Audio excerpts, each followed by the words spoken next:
Here's Bill Mills with his 12 to 15-minute speech titled 28 Seconds at Blair House.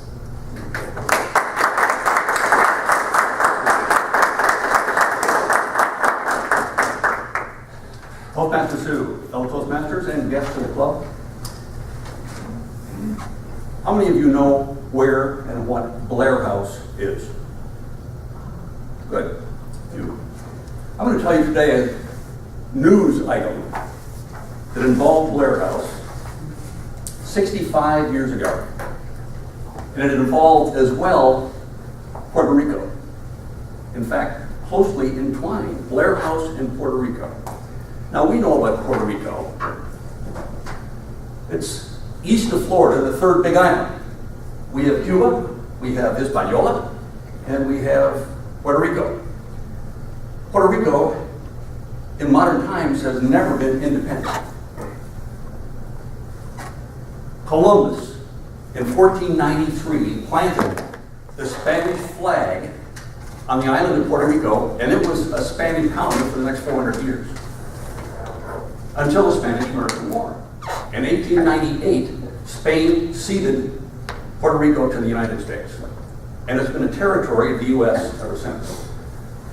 Now, even though the people in Puerto Rico have been polled several times, do you want to stay as a territory of the U.S. or do you want to become independent? They have, every time, voted to stay with the United States. However, there is a nationalist party, a movement in Puerto Rico, there has been, even since before Spain gave it up, whose only goal is independence of Puerto Rico.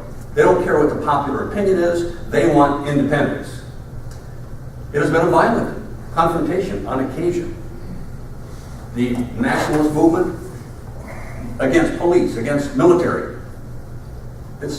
And by the way, the nationalist party is in the U.S. as well, mainly in New York, Puerto Ricans who are committed to the cause.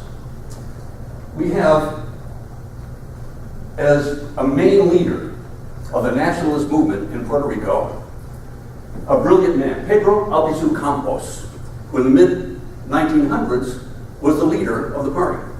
A brilliant man, Harvard educated, fluent in English, Spanish, French, German, Italian, Portuguese, and he could read Latin and ancient Greek.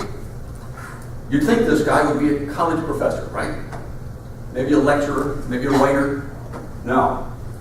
He was what we would call today a terrorist. He was a revolutionary. He spent a lot of time in prison in Puerto Rico. Brilliant man.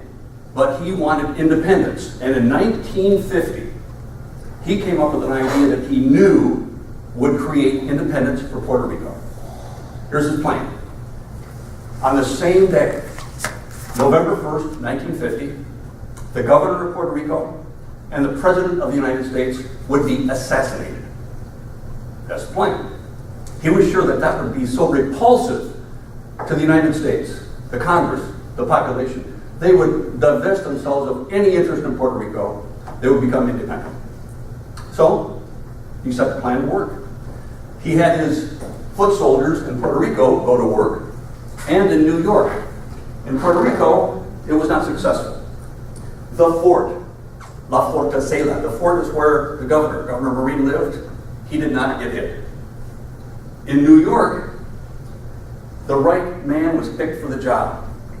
Griselio Torresola, 25-year-old man, brilliant, combat trained, a marksman. He was an expert at all kinds of weaponry.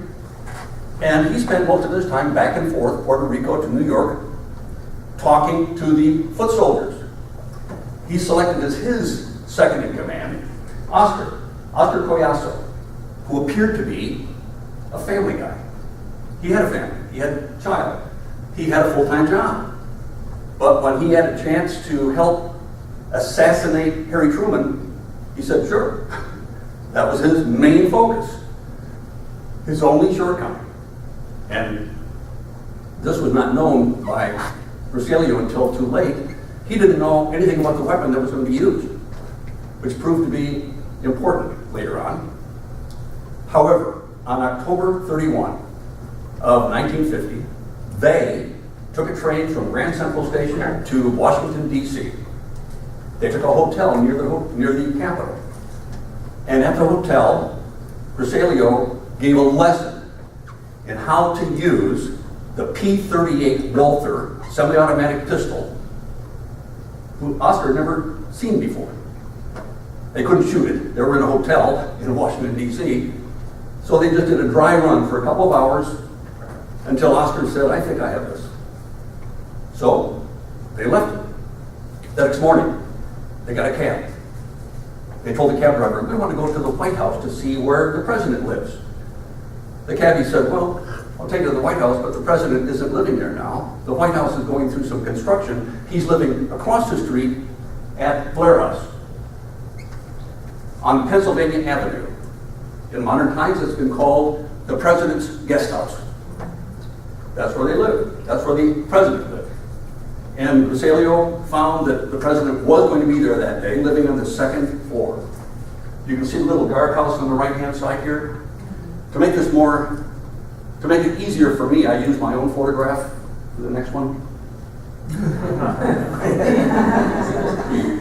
Use a high-resolution camera. They saw that there was a guardhouse on each end of Blair House, about 35 feet apart. So the plan was they would approach from opposite directions. Each one would take out the guard in the guardhouse and run into that main entrance right there. It would only take a few seconds. So they looked at it in the morning. They came back later in the day at about 2 o'clock with their guns and proceeded to enact the plan. Now this happened simultaneously, but I'll do one side at a time, starting with Oscar. Oscar came in from the right.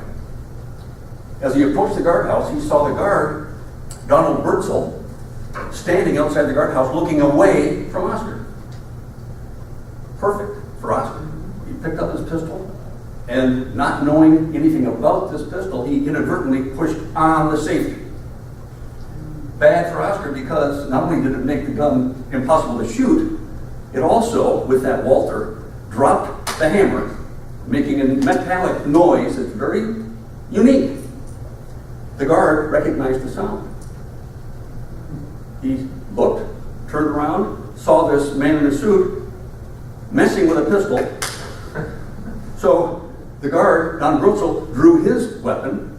Oscar, while he was messing with his pistol, suddenly got the safety off, and because he was squeezing the pistol, boom!